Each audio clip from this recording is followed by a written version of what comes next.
Hey, this is Tom Calvin. Thanks for tuning in to Tomorrow's Legends. In 2016, a new TV show hit the digital airwaves and needed a podcast dedicated to chronicling its adventures. An elite team has been assembled for this task. Unfortunately, the world's listeners have not heard of this wonder twin duo. And although they may not be known now, in the future they will be referred to as Tomorrow's Legends. So, I haven't been grossed out by a TV episode this much in a long time that I couldn't revisit it to come up with a funny intro for us. I couldn't go back there. So I apologize. That's hilarious to me. I didn't really find it I didn't find it that gross. I don't know. I mean, no Big Macs in the near future. No special sauce. Oh. And on that note. And now, here are your hosts, the Scarlet Speedster himself, the Flash, the Maid of Mischief Harley Quinn, and the Blue Beacon of Hope, X-Force 11. All right, hello Legendaires. Welcome back to Tomorrow's Legends. We are here covering Season 6, Episode 2, Meet the Legends. I am the Flash. I'm Harley Quinn. And I'm X-Force 11. Alrighty, we do have, well, I guess there's a couple points of news. We can talk about that first. Let's kick that off. We interrupt this podcast for a special report. What you guys got for us this week? All right, well, next week, Superman and Lois returns with Broken Trust, and kind of the synopsis for that is Clark reconsiders his decision to let Jordan play football. Meanwhile, Lois's continued investigation of Morgan Edge requires her to trust an unexpected ally. So I, for one, am so ready for Superman and Lois to be back. I've been enjoying the promos so far, ready to see this go. So I'm ready for the rest of the season. Yeah, and it is all the way through now. There won't be, at least as far as we can see, no more breaks for that show. So, and how many episodes did we say there was in that one? 15. 15. Yeah, 15. Okay. Yeah. Good. So 10 straight episodes. And more. Mm-hmm. Nice. Yep. And this bit of news is not confirmed yet, but my TV Time app has the first episode of Stargirl named Summer School, Chapter 1. So that's not confirmed on IMDb yet, but so we'll see what they're gonna do there. But that should be interesting. So Summer School. I always think about the movie Summer School when I hear that. So. I mean, what could that mean for the story of the season? Instead of going back to high school for the next season, could it be that they're all in trouble for everything that happened and they have to go back and get their grades? Like, I wonder what's going on. I don't know. There. I mean, it makes you wonder if they are not going to have any time gap between the end of last season and the start of this one. Yeah. I don't know. Well, that, or what if Summer School, what if it's like a hidden message that it's not anything to do with their school at all? Summer School is hero training. Yeah, could be. Yeah. Yep. Interesting. Well, I'm excited. I mean, that's coming back in August, so yep. I can't wait to get back into that and see how Season 2, hopefully Season 2 kicks off with a much better beginning than how it ended. You know, we were all a little bit sour in its season finale, so let's hopefully, they come back strong. Yep. And don't feel so rushed, right? Yeah, definitely. Yeah. Awesome stuff. Well, I forgot to include...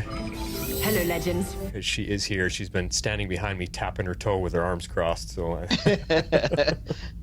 It's Gideon. Yeah, exactly. I don't know why she always takes things out on me. That's, she's always upset with me. Always. So let's get into our ratings and reviews. I'm going to let you guys kick it off here. So I gave it 7 B-movie Mothras. So this felt just like a crazy Legends episode. I enjoyed the 50s. I enjoyed Ava's investigation, but the storylines, it just wasn't a great balance for me.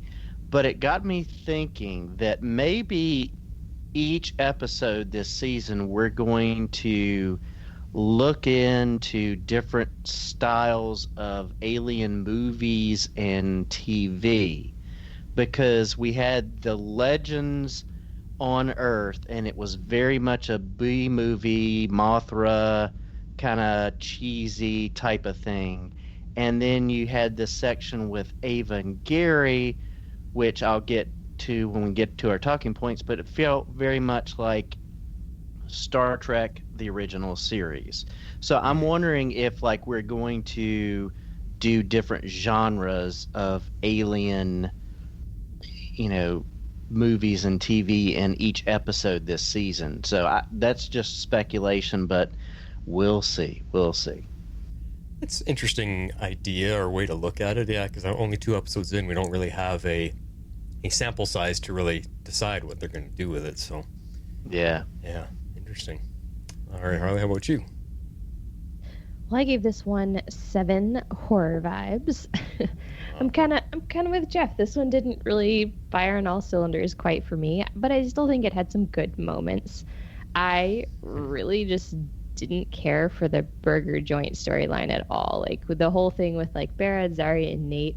Like I think it was supposed to be their comedic relief for the episode, but it wasn't funny for me. Like I don't know. I couldn't get behind it. Barra drove me a little crazy, but we can talk a couple points on that later. But what I did like, I really liked more of like the horror vibes. Is definitely very like B movie style for sure.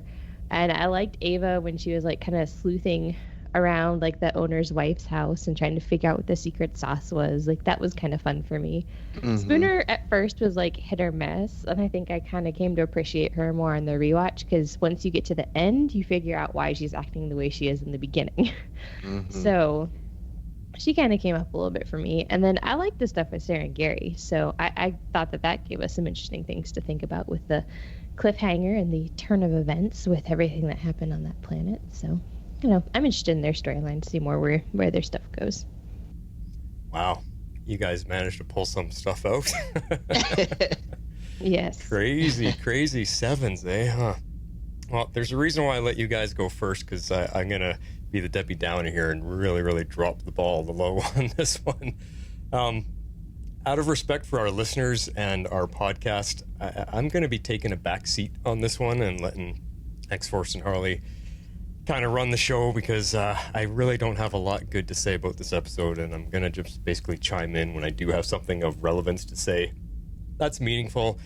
Because for me, this one, I'm just going to explain myself. This podcast is a safe place for everyone to express their disdain or their love for things, but I don't want to be too negative. And anyway, this one is now the lowest of low for Legends for me. I have not seen an episode of TV this bad in all my life, just about. It's bad. I expect way better out of our show. I know our show can do better, and the writing, the directing, even the acting, everything, even the filmmaking, the way the camera moved and the angles it shows, everything was so amateur in this one. And just bottom of the barrel for me, and I'm giving it a measly 2. And that is it. Like, not even 50%. It is a 2, and the only reason I'm giving it a 2, it would get a 0 for me. It's a 2 because we got 2 seconds with Zari 1.0. And that was the only highlight for me of this entire episode. It was bad, guys. It was really, really bad. I didn't find it funny. I cannot stand Bayrod. That is a character I want to get rid of off of the show ASAP. I am not liking Spooner at all. This episode really turned a sour tone towards her from me.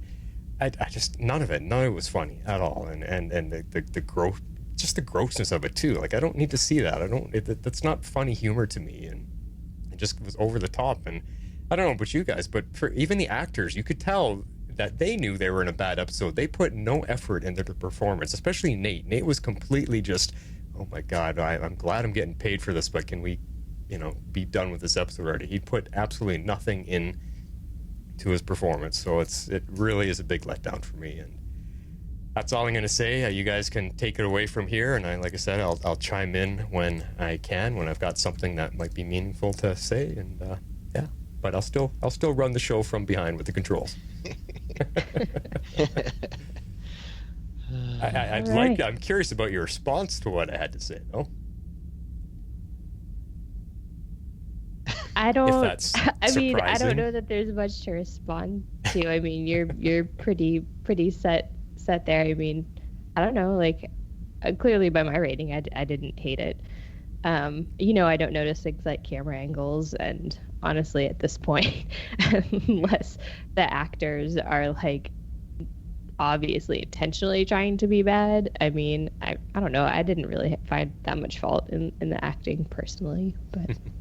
Yeah, and I think, like I said, I think it suffered because I think they were for the B-movie vibe and the primitive stuff, and obviously it just didn't work for you, Flash, and that's okay, that's fine, Yeah. But sometimes stuff just falls through. So, well, if it I feel let down. Just I expect better from our show, and I know they can do better. And I actually to put a lighter note on my downer of a rating, what I was saying to you guys offline, like you know how you guys like to make fun of me when I'm feeling grumpy about an episode. You guys call me Reverse Flash, and X-Force is posting pictures of me in the yellow suit. Well, let's just say this one is so bad. Like, I'm so upset about this one that even Reverse Flash is running scared from me. So I guess you guys could call me the Black Flash tonight. Yeah. There we go. And if that isn't enough to explain it to you, I would rather watch the Bebo episode over this one. And we've got some long-term listeners that understand how much that is relevant. So there we go. Oh, me. All right, let's take it away, guys. Where do you want to go first for talking points? All right, well, this is pretty random, but I noticed we didn't actually get a previously on in this episode. Like, our cold open actually serves as one just because of the way that it was done, and it really does sort of recap where we've been until now. But I just realized that we usually get a previously on, and we did not this time. So I found that interesting. Yeah, I didn't think about that till you said it, but they've kind of been off and on with their who's doing it, and so yeah, interesting.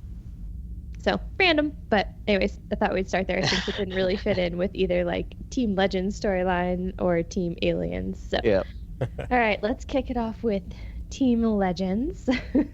Maybe save some of the better stuff for last. Certainly that cliffhanger.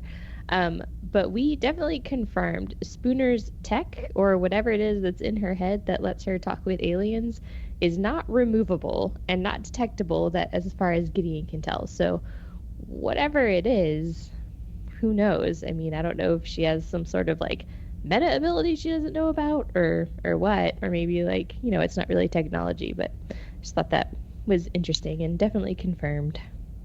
Yeah, and it was, Ava wanted her to like read the aliens' minds and things like that, and we've got to take into account, like, she's been shielding herself from aliens all her life. She's never really put into practice these abilities.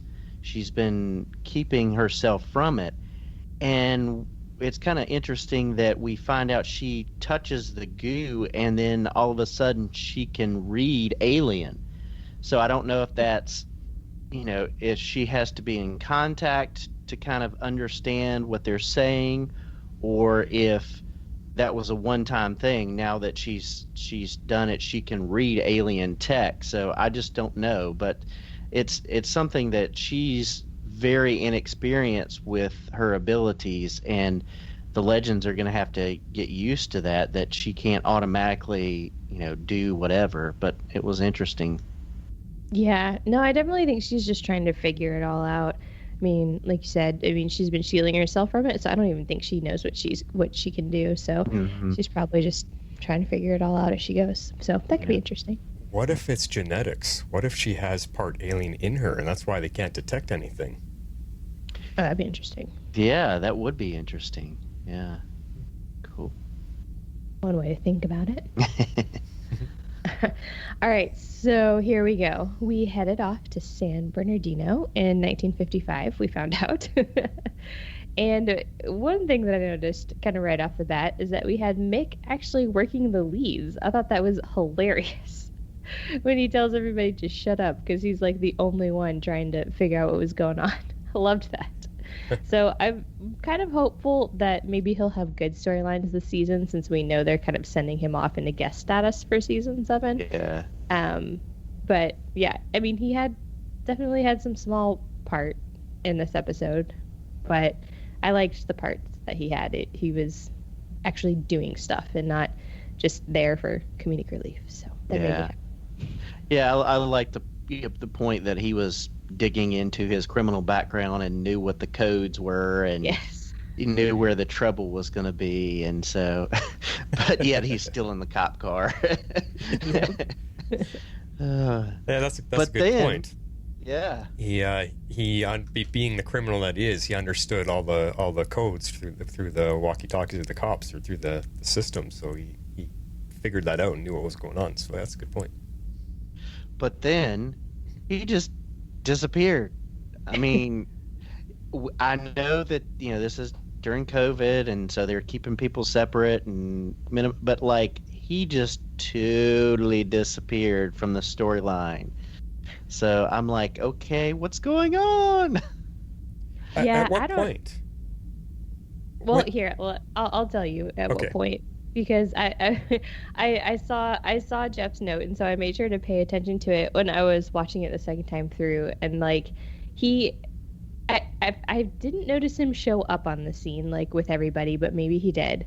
But then when he kind of disappears is after they go back to the Waverider and John does that spell to like pull the goo out of the guy to figure out what the alien is. Mm-hmm. And Mick is there in that scene. And then you see Ava, Spooner, and John off the Waverider. This is when they start going to the owner's house to try and figure out what's going on. But he doesn't go with them. So I just assumed he didn't return after that scene. I don't know. It was odd. It's like we were missing a scene. Like there was a scene that got cut or like a transition that got cut that would explain why he didn't show back up for the rest of the episode. But yeah, it was a little strange. Yeah. Interesting. Yeah. So that was the scene. So that was kind of that when he left. So I don't know. Maybe he'll show up in the next episode and then we'll just figure out where we go from there. Yeah.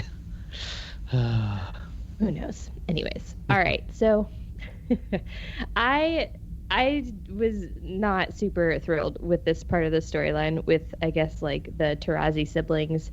At first, they set it up where they were going to have to like share the air totem.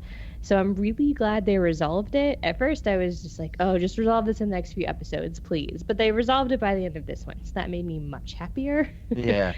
I was more Team Zari for her to get the air totem just because, I don't know, that's what I'm used to, I guess. Mm-hmm. But I'm happy with both of them having it just so that they're not having to share it. That's kind of how I feel about it. Yeah.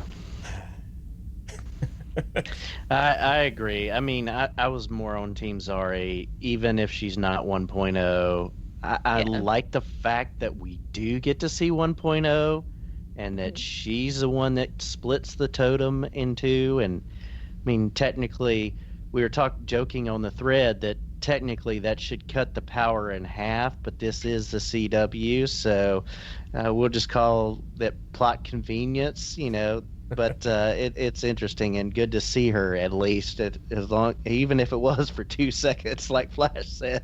Yeah, best 2 seconds of the episode. But here's the thing, this is one point that I can jump in on. They show us Zari 1.0 still trapped inside the totem, and I don't think they would do that just because yes, it could be just a simple plot convenience device that, hey, she can snap her fingers and split the totem in two. Why didn't she do that from the beginning?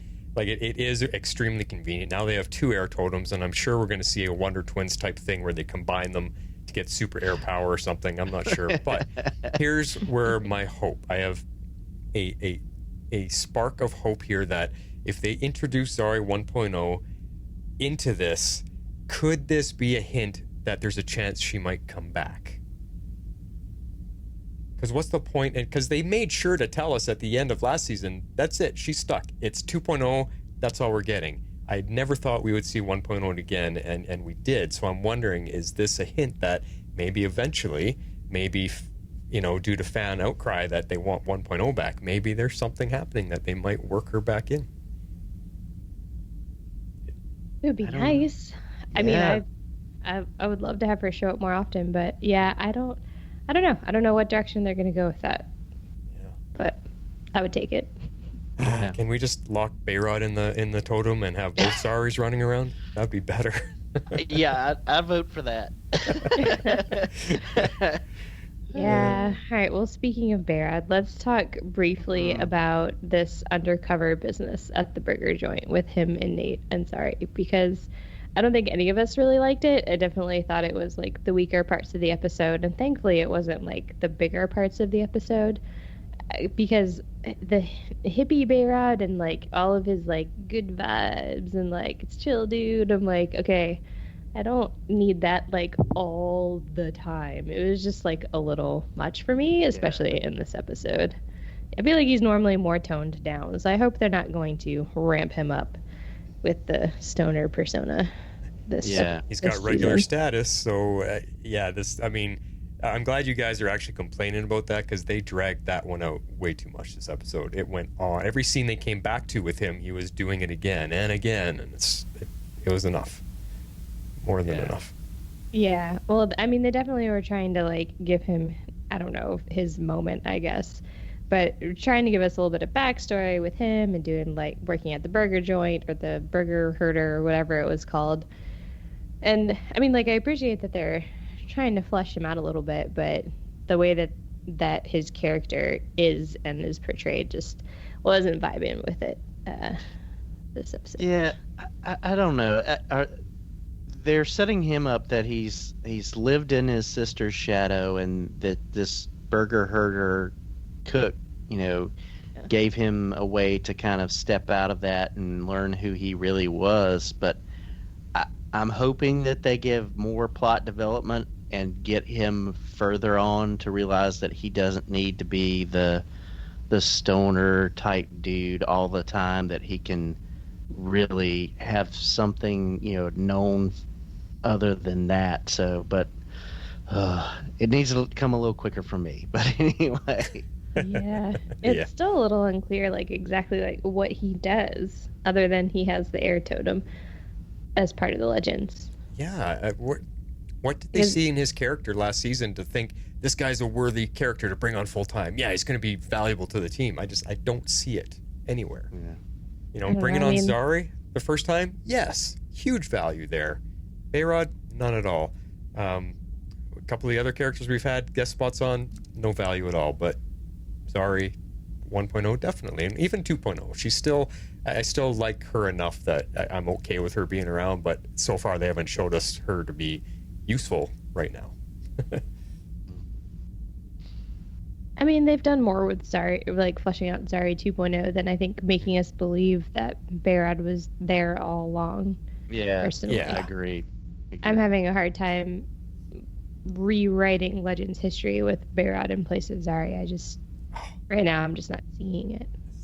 That eats at me the way Stein's death eats at you, Harley. Like, why are you trying to rewrite Zari 1.0? Why are you trying to retcon her out of the show? I just don't understand. She's like one of the best characters we've ever had and one of the most popular. Why would you just decide to let's retcon her and replace her entire history with a character nobody likes?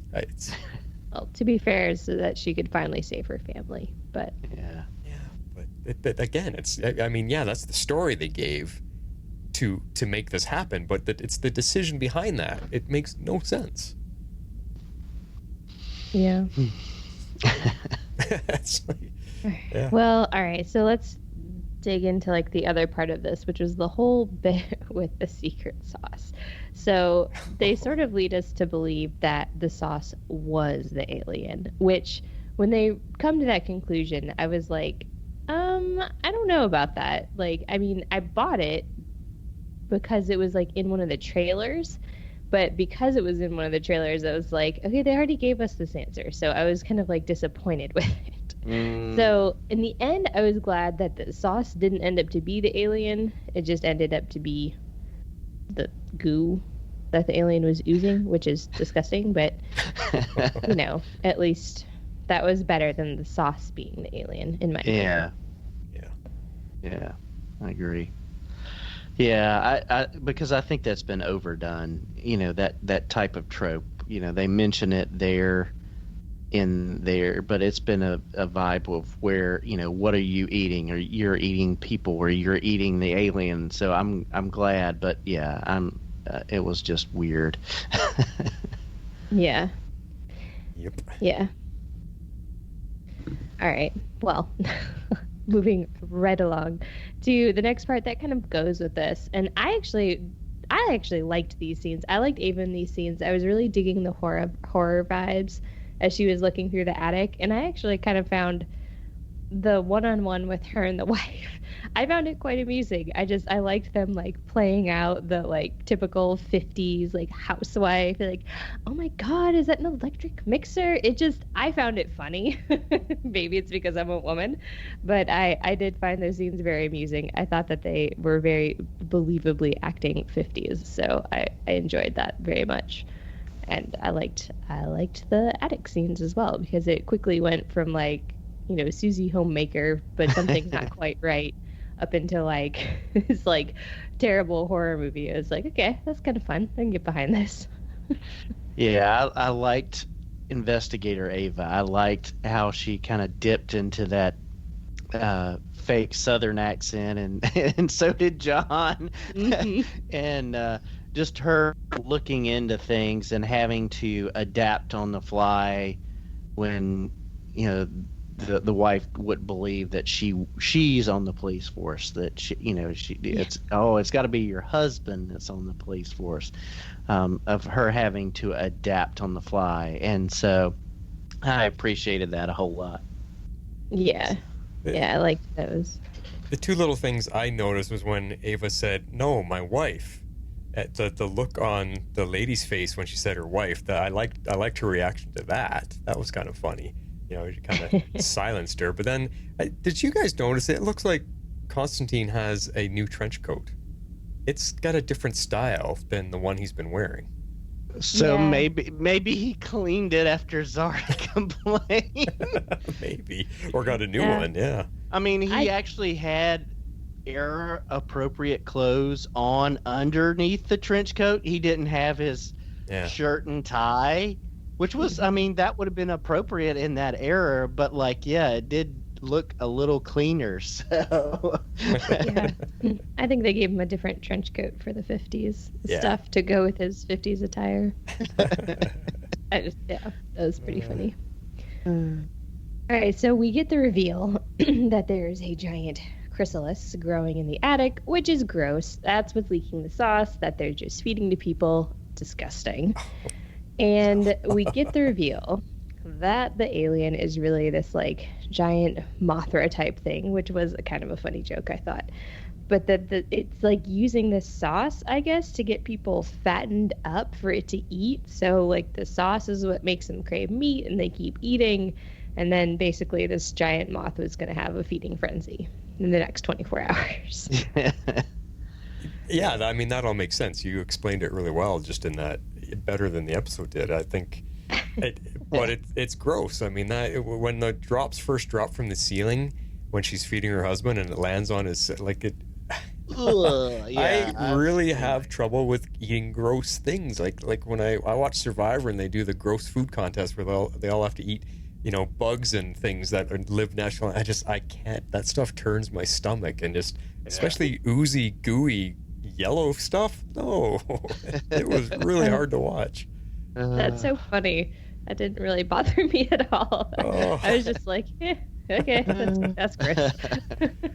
Yeah. Oh man. So, what did you guys think of Spooner shooting the alien? I did think it kind of was a little satisfying in the end. Yeah, I thought Ava was go ahead, take it out. Yeah, because she's having all these problems with her, and we're gonna talk about her big scene later. But I loved how she's having like all these like problems with her throughout the episode, and then in the end she's like, just get rid of it. Yeah, I mean, we've got to realize that, and the legends are realizing not all aliens are the same. So you've got those aliens that are more like animals and beasts, and you're not going to get any information from this because it's not an intelligent alien that way. So they're learning that the hard way. But yeah. And what's that with Spooner's gun? Is that something you think she just created, or is that alien tech? Because it's like an oversized 6-shooter kind of thing. Yeah, I think we were told that in her description that she creates alien killing and tech. So that's kind of her stick, is she can make those weapons, because it was totally different from what she used last episode, because she had that cannon type one. So I guess she's got different models based on what she thinks she needs. Right. Yeah, for sure. Then we get the final reveal. The last kind of point that I have about all of these scenes is that Big Bang Burger turns into Big Belly Burger. The origin. Staple, of course. I think it's safe to say that's the origin of Big Belly Burger. Yeah. 100%. So after all of that, this was the origin story. After years in the Arrowverse, we now know the start. That's true. So I got a little chuckle out of that. Yeah. All right. Does anybody have any other points on this chunk of scenes before we move on to Sara and Gary? Nope. Nope. Alrighty, well, let's jump into Team Aliens. And Jeff, I'm gonna let you take it away because you actually took the lead on this section of notes. Yeah, so the look and the color of the planet that they crashed on reminded me of the Star Trek pilot The Cage, and then they also revisited that planet in the Discovery episode, if memory serves. The colors, the plant styles.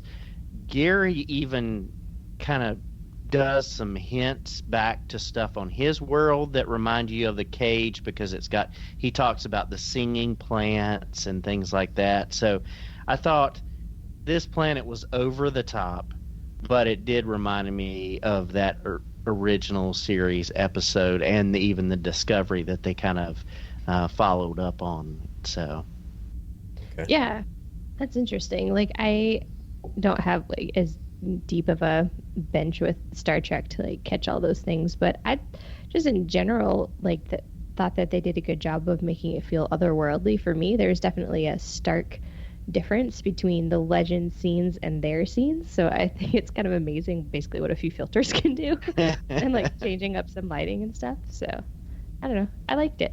I liked the look of the planet. I thought it was fun. I guess I just expected more. If we're gonna get to visit other planets throughout the galaxy, I want to see more. I don't think you're going to get more on Legends because they're going to they have to use all their budget on the CG for the actual aliens. I know. Yeah. I know. But the more you talk about this section, it's just like, yeah. But go on. More points. So we find out that Gary and Kayla were on a mission to collect beings, aliens to them, for someone else, and now they've landed on his planet. So I thought that was interesting that we get a little more of the background of why they were doing it. And it was interesting to me that this being wanted Sara specifically. So I thought that was very interesting. So I guess we're slowly getting introduced to our big bad. Yeah, and I've got a little bit of a theory here. So, okay, first thing, that Gary says, as he gives us some background, is that the two of them were hired by a power-hungry space lord to capture the universe's most dangerous creatures.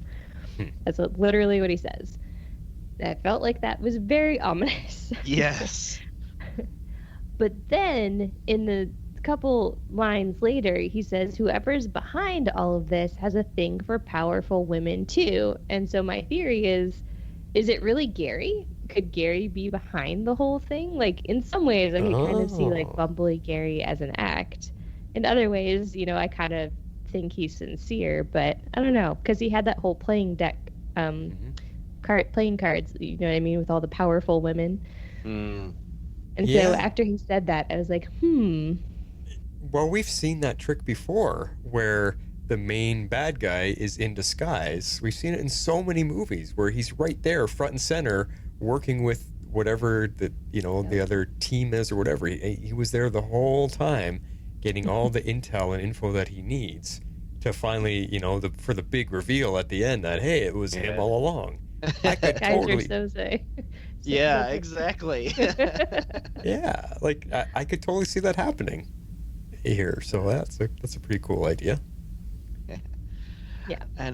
And I really enjoy that we get the callback to Gary being fooled by dogs when he sees the dog out there and he's talking to himself and says, "Don't get fooled again," and we're talking about the demon dog. Now we've got an alien dog lassoing Gary and pulling him into traps or whatever.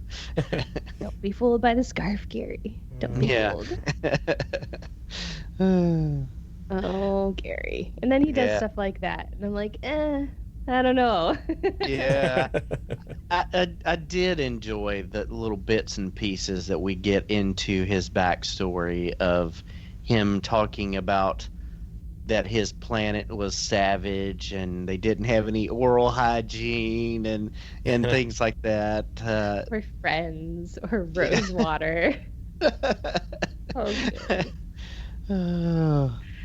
He cracks me up. But I like that we're getting his backstory in bits and pieces, as retconny as it is. It is kind of fun. It gives him something different to do.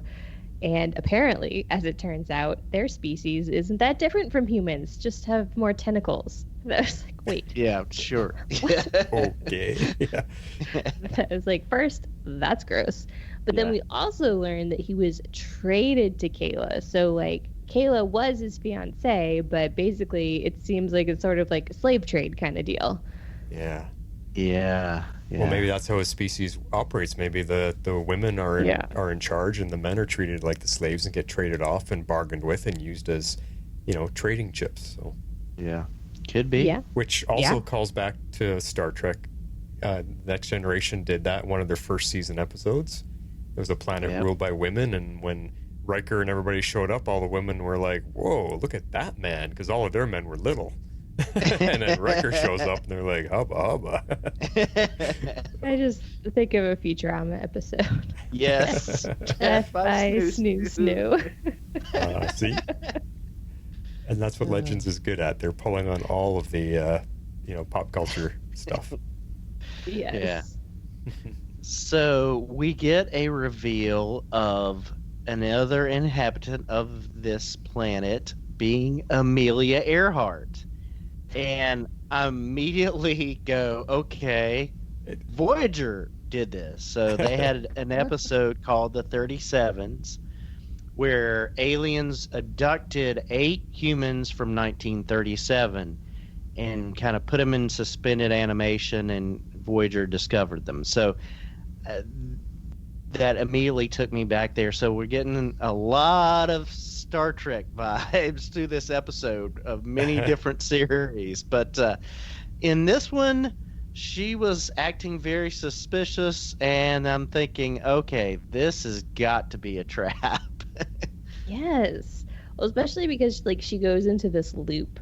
And it totally reminded me of Westworld. So at first I was like, is she kind of like a robot kind of thing, or maybe like a hologram or like a projection somehow that's like really, really realistic, because it is alien, alien tech, who knows. But then it kind of just turns out she's some sort of alien, And she's clearly there to trap people, for sure. Like, she definitely, like, kind of brings them in. To what end, I'm not exactly sure. I'm guessing we're going to maybe find out in the next episode. But I'm guessing it all has to do with the Space Lord that Gary mentioned, because they were on his planet, so she's got to be there to entrap or ensnare fresh meat, if you will. So, yeah, it makes me wonder. It could be a shape-shifting alien, or it could be the real Amelia Earhart, who has been infected like she did to Sarah. So I'm wondering if, like, the alien nature is taking over, so she only has so much memory left, and the rest is kind of the alien nature going back and forth. And so I'm wondering if going forward we're going to see the struggle with Sarah trying to fight off this infection and not become like Amelia. That's my speculation on it. So I don't know.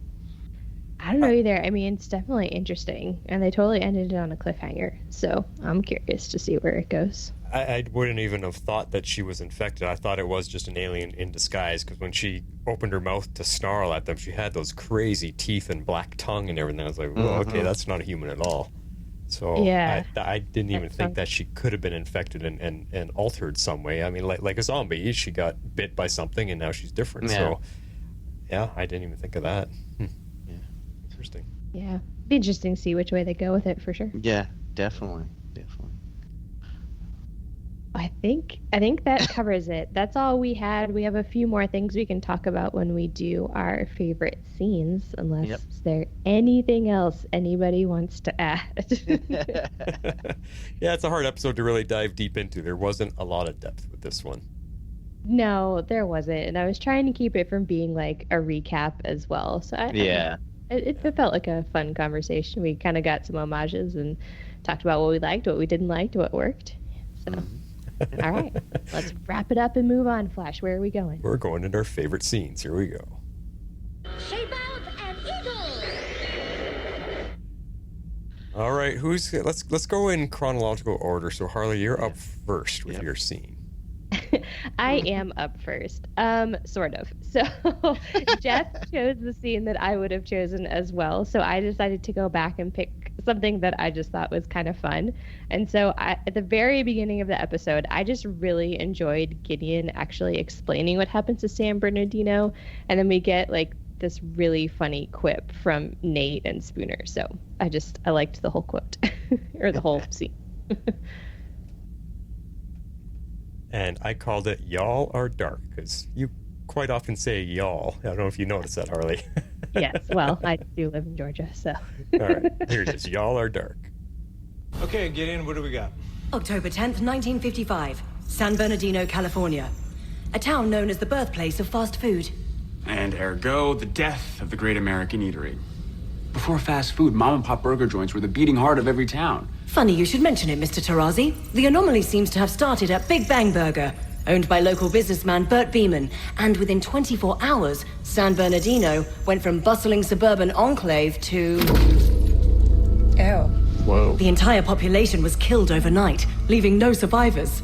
Historians dubbed it the Massacre on Main Street. No. I would have gone with suburban slaughter. Save it for the podcast. This is good news. Y'all are dark. Save it for the podcast. I love it. It just made me laugh. I love that callback to her podcast. Yeah, that's what I was going to say. The callback to the podcast is great. But I do like Gideon's performance. She got to have quite a few lines there, so that was I love. Gideon seems to have a lot of spunk this season. Is it just me, or is she always tickled when someone dies? Yeah, like there's something happening to Gideon. She's enjoying things she shouldn't really be enjoying. It's funny. Yeah, she really wanted to dissect Spooner's brain, and now she sounded downright giddy when the entire town was massacred. I'm just saying. Yeah, totally. All right, X-Force, what about you? All right, well, mine is at the end of the episode, and I really enjoyed Eva and Spooner's heart-to-heart, and I appreciated the depth that kind of it gave us into Spooner's character. So let's take a lesson. This one's called Spooning Ava. Nice. Hey, shouldn't let it go to waste.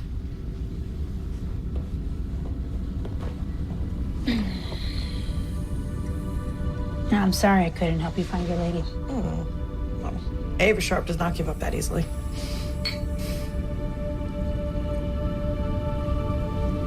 Listen, I owe you an apology. I was so desperate for this alien to be the answer to all my prayers that I didn't even think about how you'd be feeling about any of it. No, I get it. You know, Sarah's a lucky woman. Thanks. You know, I know what it's like to have people mess with you. And it doesn't make you crazy. It just makes you vigilant. So what happened to you when you were a kid? Look, I don't really talk about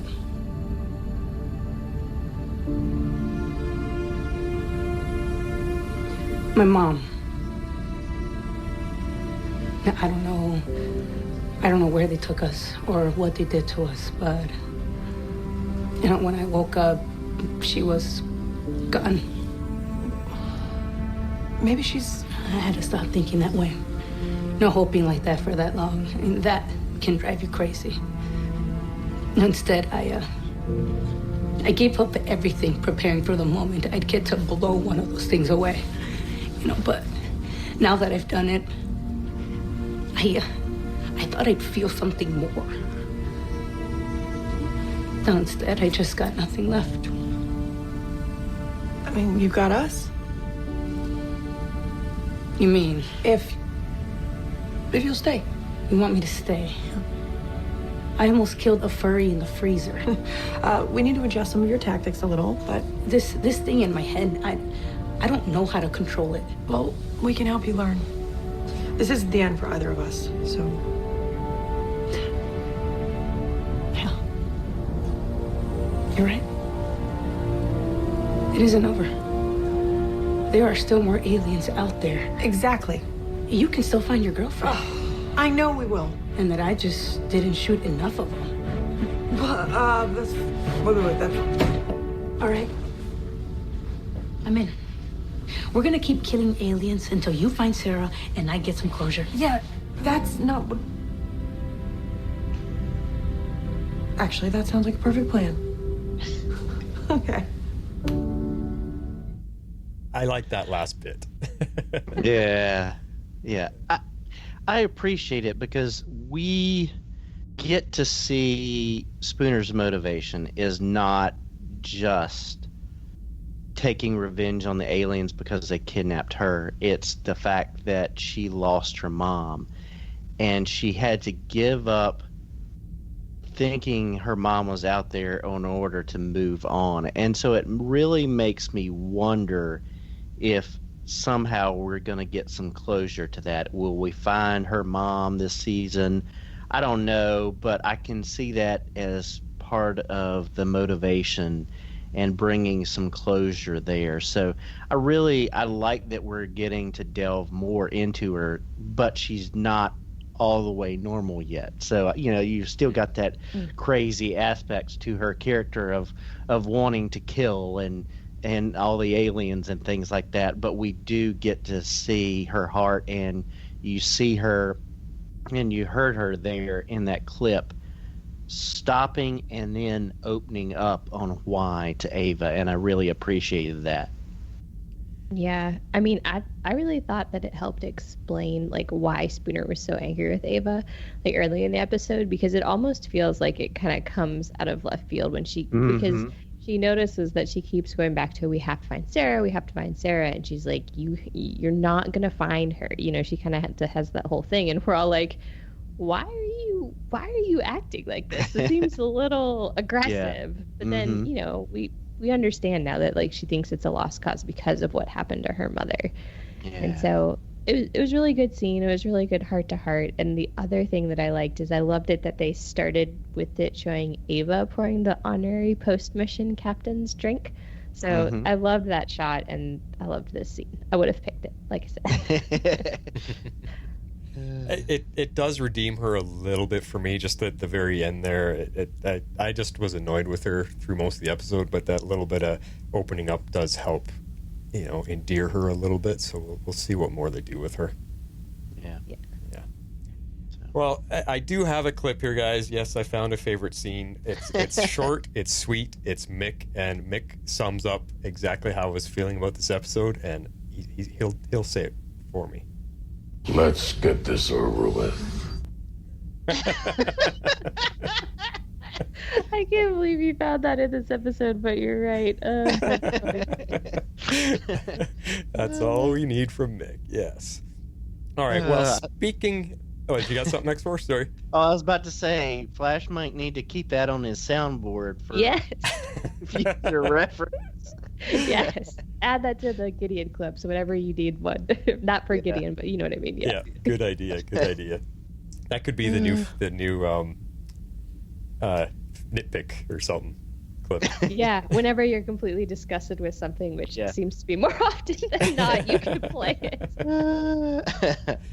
Well, while we're on the theme of Mick, our buddy Dan got creative again and sent us yet another new feedback jingle. And when you listen to the words, I swear Mick needs to sing this for him.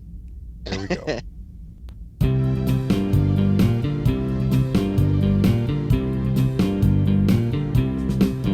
It's feedback, your time to speak up. Believe it or not, what you think and you say means a lot to us. But why should we sit here and wait if you won't hurry up? So feedback or simply shut up.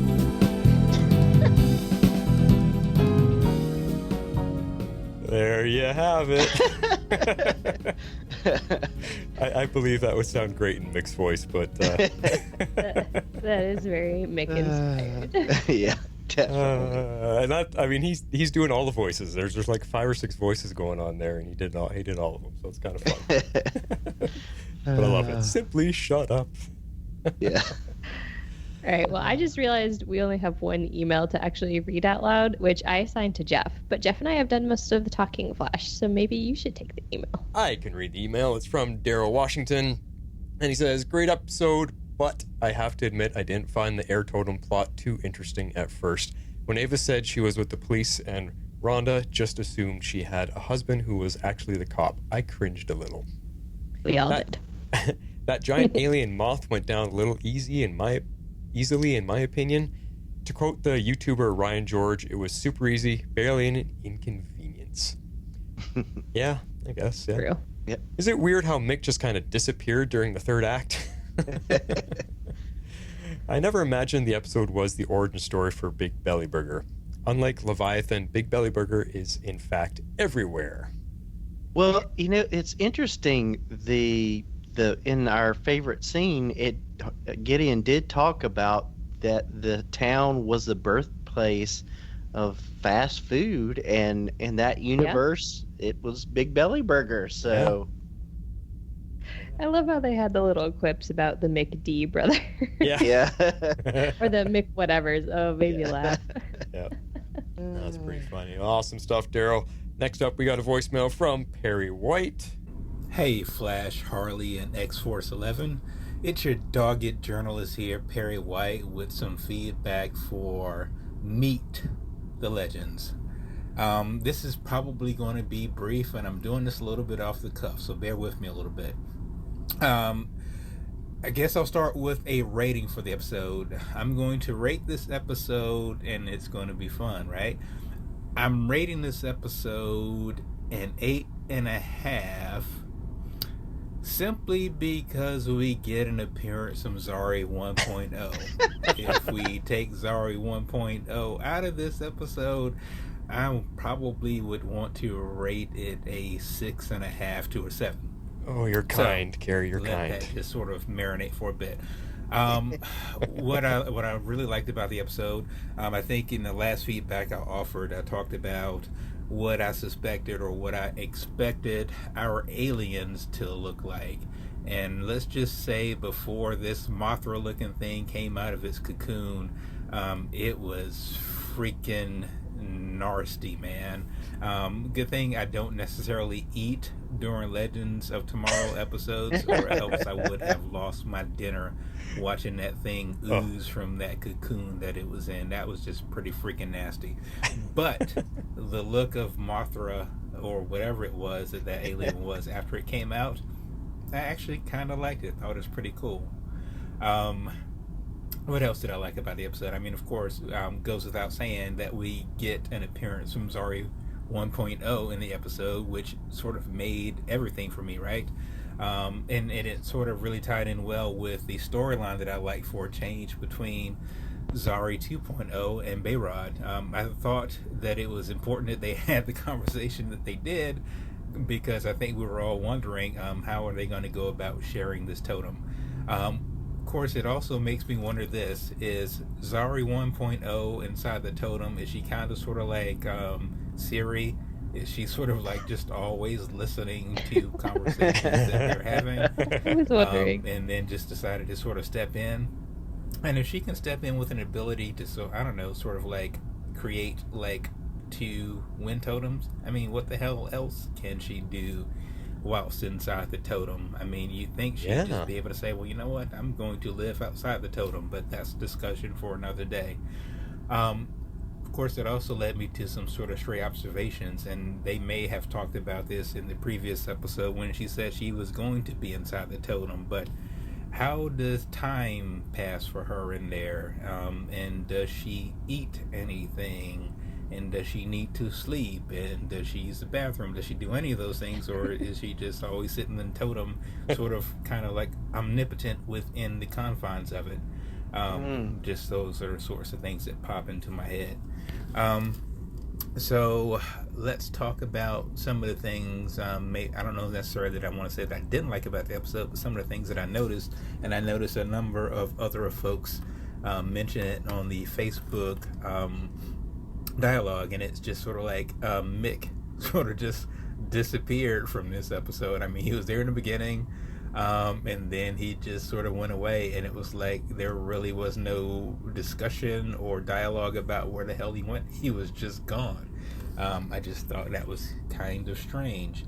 And it also, what I didn't necessarily like, I mean, I like Sara almost being teamed up with anyone, and being teamed up with Gary can be fun, and it wasn't so much that I didn't appreciate the chemistry that the two had on their adventure. It just sort of felt like it really didn't lead anywhere. I mean, you had to reveal that, of course, hey, whatever this, I'm assuming, alien was, had the appearance of Amelia Earhart, and it's a question of like, was that really her? Was she somehow been there so long that she's corrupted? Or was it a situation where it was truly an alien all along and it never was Amelia Earhart? I mean, who the hell knows, right? But it just seemed like that just sort of didn't lead any place. It almost felt like last season when, say, Constantine and Gary would be off on side adventures that kind of sort of didn't have anything to do with the plot. And of course, Sara and Gary are key to the plot because everyone's trying to, you know, rescue them, and that's fine. But in terms of what they were doing, it just had no tie-in or no connection to anything else in the episode. And the ending reveal, I mean, they had these, I guess, eyes or lights or whatever it is that were sort of surrounding them. And my guess is that's going to lead to some significant revelation going into next episode or the one after that. But it just, I mean, it didn't have the sort of impact that I think they were looking for when they had that reveal. I don't know if they wanted it to be scary, ominous, or powerful. It just sort of sat there, and it was like, huh, okay, a bunch of lights or a bunch of folks watching or whatever it was supposed to be. It just didn't land for me. So I just thought that was a little bit of sort of a letdown for the episode. So yeah, that's pretty much all I have to say about this episode. Like I said, I was going to try to keep it short and brief, and it was sort of off the cuff. But I mean, I know it sounds like a little bit of a downer, but I actually like the episode. I like the fact that the show is back. There were just some things that I wasn't incredibly enamored with, but I have faith and confidence that that some things will sort of pay off, particularly with the Gary and Sara story.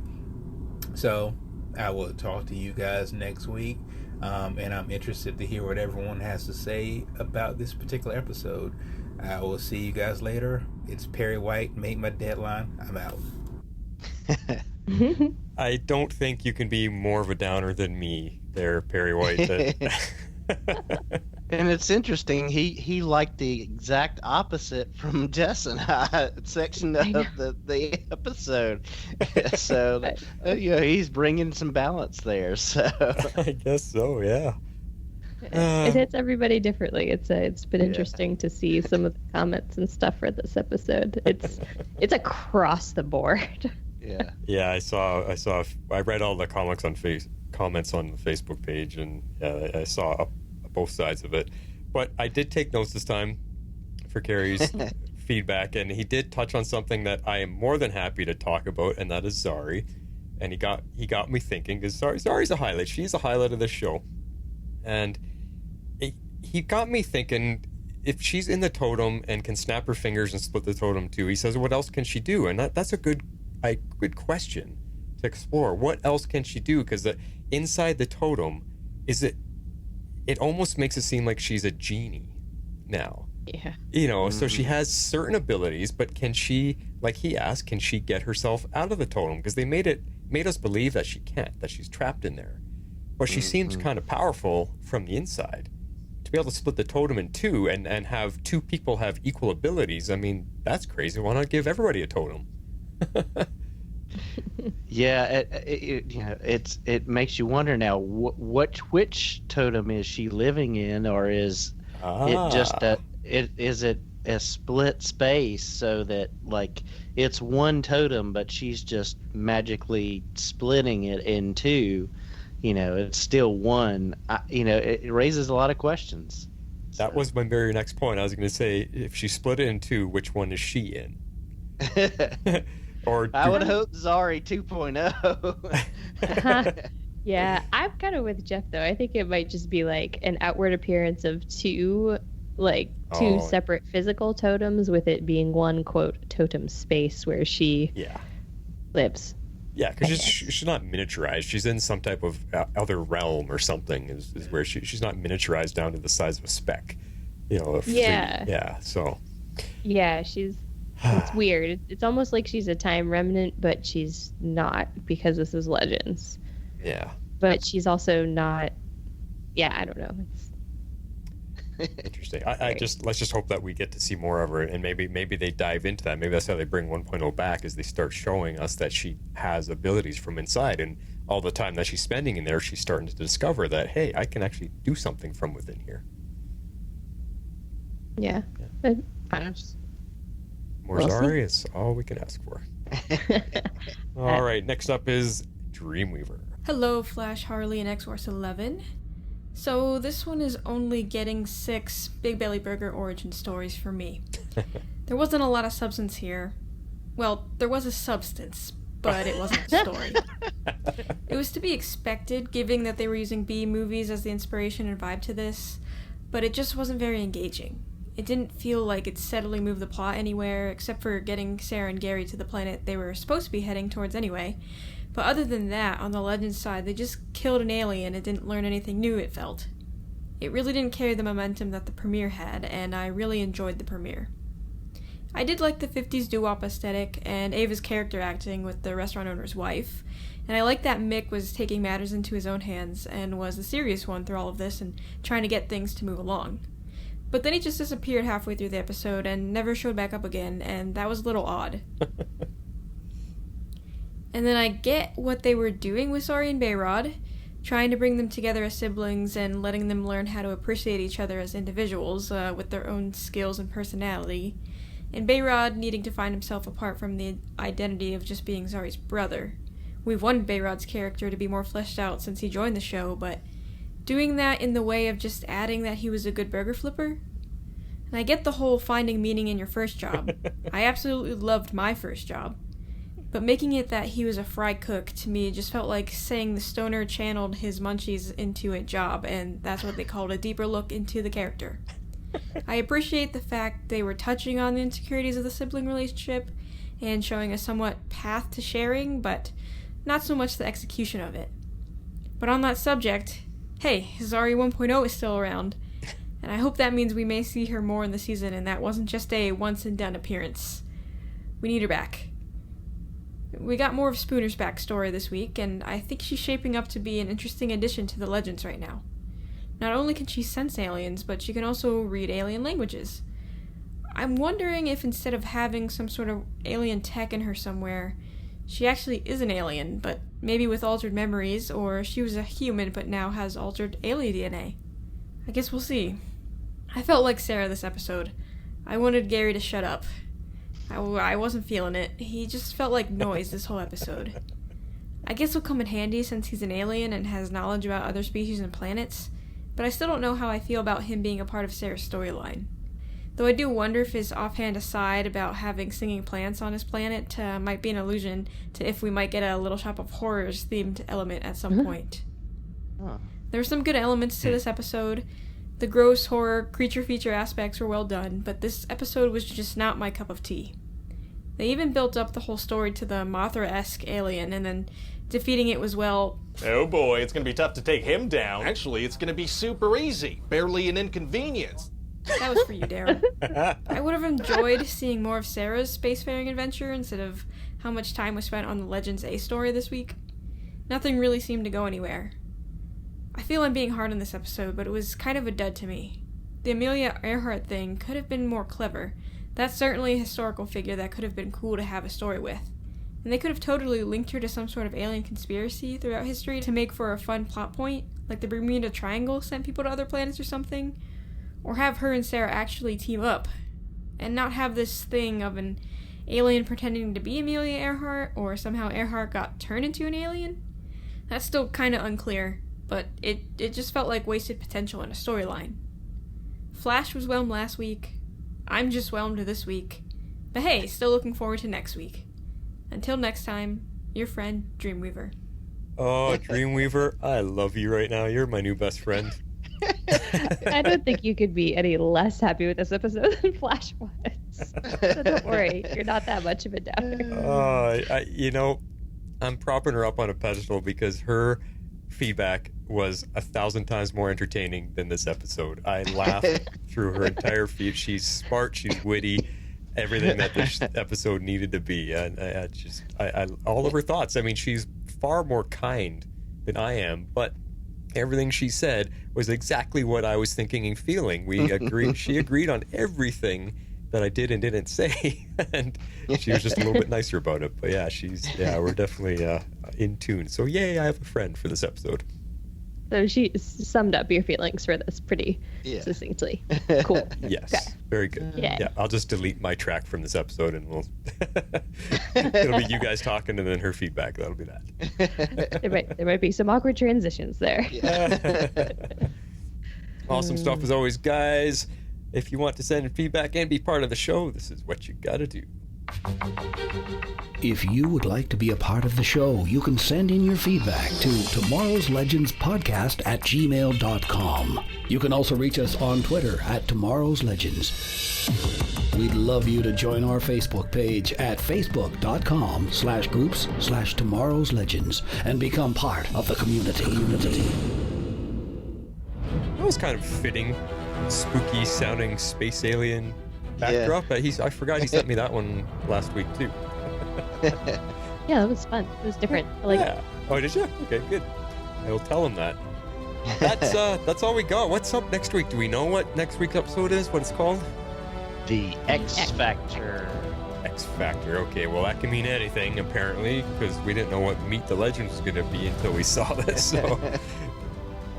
I've got an idea from the trailer. We've in the preview, but anyway, okay, I haven't seen anything, so awesome stuff. Let's hope for better, guys. I know you guys even were you had issues with this episode too, so let's all three of us hope for, progress from here to improve and get our show on track. We've got a whole another season after this, so I can't imagine the producers watching this episode and going, "Yep, sign it, another season." Yeah, it definitely was a hit or miss episode, that's for sure. Yeah. The B-movie style is not for everybody. I 100% can see that. All right, well, let's see what they do next week. Everybody have a good week and good weekend. We'll talk to you next time. This is The Flash, signing off. This is Harley Quinn. I'm out. This is X-Force 11, so say we all. Tomorrow's Legends is not affiliated with CBS, Warner Brothers, or the CW. We're a fan-made podcast for entertainment purposes only and are part of the Cybercast Network.